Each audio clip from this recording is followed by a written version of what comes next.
then we wonder why we have bloating problems.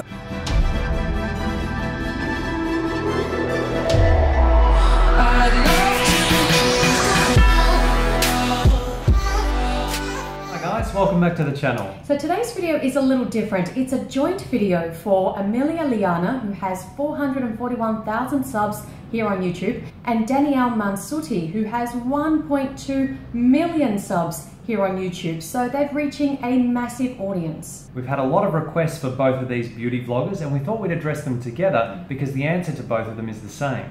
Danielle posted this on Facebook saying several people had advised her to cut down on dairy and meat to help her with her bloating problems.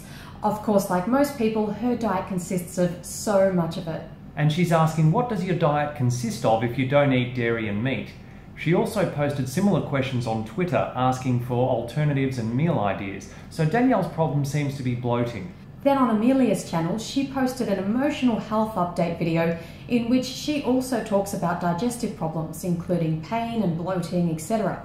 She said she had tried different kinds of diets, tried lots of different things, and she's now in the recovery phase and eats what she considers a more healthy and balanced diet. Amelia also mentioned that she'd seen 8 different doctors, and we can relate to this in that we too saw countless doctors about the various diet-related health issues we were both experiencing years ago.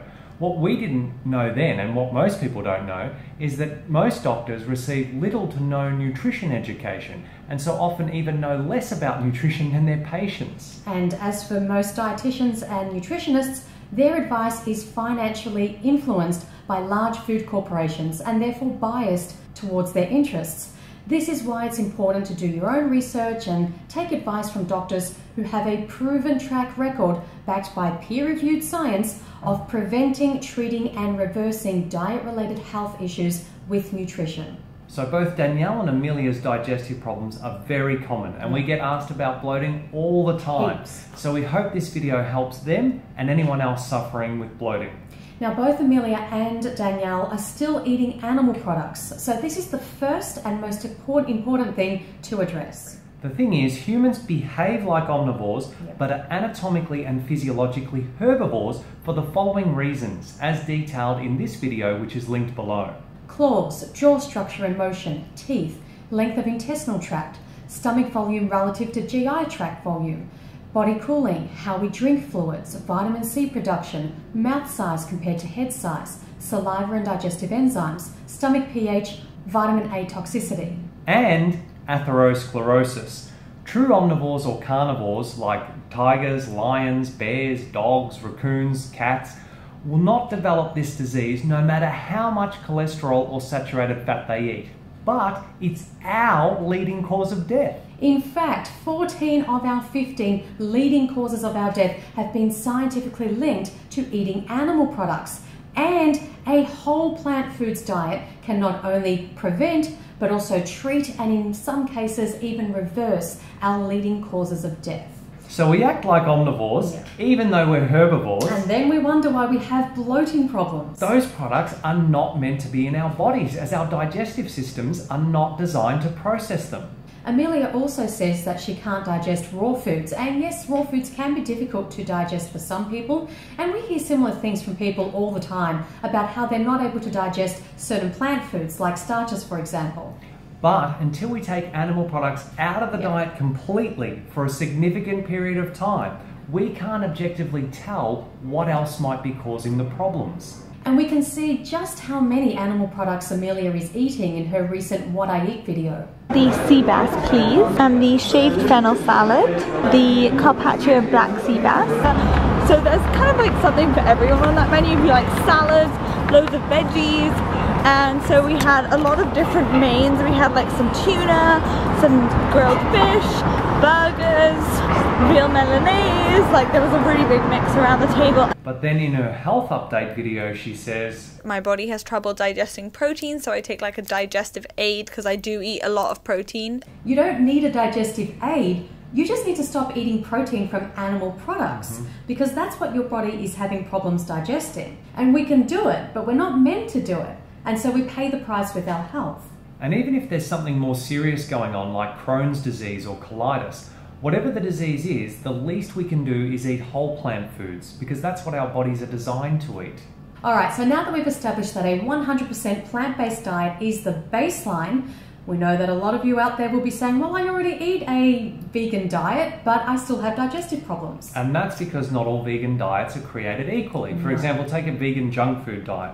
That's not food. No. Those food items are unrecognizable to our bodies practically. Exactly, so you're still going to have digestive problems. Now, you can be on a vegan diet that doesn't have junk food, but does contain more processed foods like the vegan meats and the vegan cheeses. Those things, again, are going to be much harder for your body to digest. And Danielle, these are the replacements you were asking about, and they're great as transitional foods, or if they're going to keep someone on a plant-based diet. But if you're having problems with your digestion, then you need to drop the processed foods and focus on whole plant foods. Which are fruits and vegetables and whole grains and legumes and greens and some nuts and seeds. And then there's a high-fat vegan diet, and this is where I got stuck. So bad. Eating so many nuts, seeds, avocados, coconuts, and also copious amounts of oil. And my digestive issues were never worse. So for example, we wouldn't eat bread back then, but we would make nut and seed bread and crackers in the dehydrator, and we would go through bags and bags of nuts and seeds every week. And my stomach was out here from bloating. And there are many, many, many other factors to consider. And we have already made a previous video that details most of this, and it's linked below, so please go and watch that. But just to quickly run through. It includes things like proper sleep, proper hydration, exercise, eating greens, not eating late at night, eliminating oil, proper food combining, eating ripe fruit only, not eating fruit after cooked food, reducing sodium, being aware of any medication you're taking. Probiotics can help or hinder. Fermented foods, which include soy sauce and tamari. Too many legumes at once. Reducing or eliminating garlic and or onion. And of course, stress and other emotional issues. So Amelia and Danielle, and anyone else watching this that might be experiencing digestive issues, consider this comprehensive list of things, drop the animal products, and focus on whole plant foods as much as possible. Danielle, for meal ideas and inspiration, we recommend the Vegan Corner YouTube channel, Forks Over Knives website, and Dr. John McDougall has some great recipes too.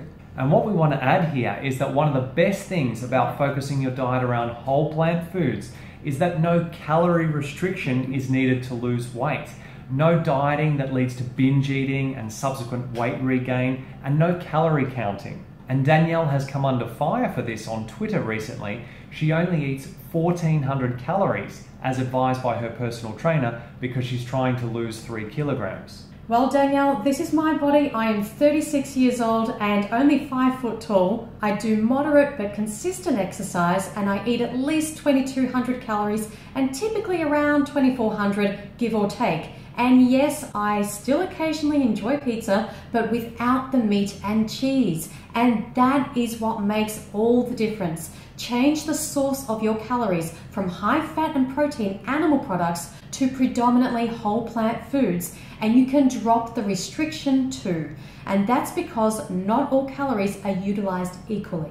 But if you want to continue to eat animal products, Danielle, then of course your PT is right, and you're going to need to restrict your calories to only 1,400 in order to lose those 3 kilos. But who wants to live like that? Not me. So it's a simple choice.